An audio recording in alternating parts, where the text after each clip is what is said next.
If you film outdoors, wind can be a big problem, greatly reducing the quality of your audio.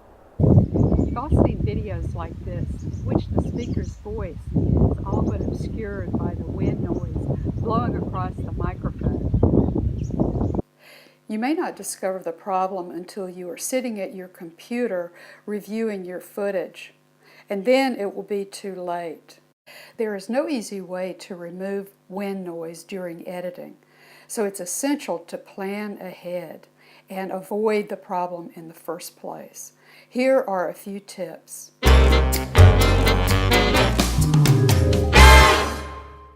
First, if you have a choice, pick a location with little or no wind. Otherwise, wait until the wind dies down to record. If there's only a mild breeze, a windsock like this one on a lapel microphone will work well to minimize the wind noise.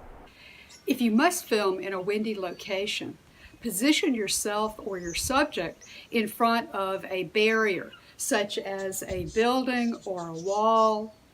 If there are no barriers handy, stand so that your body blocks the wind.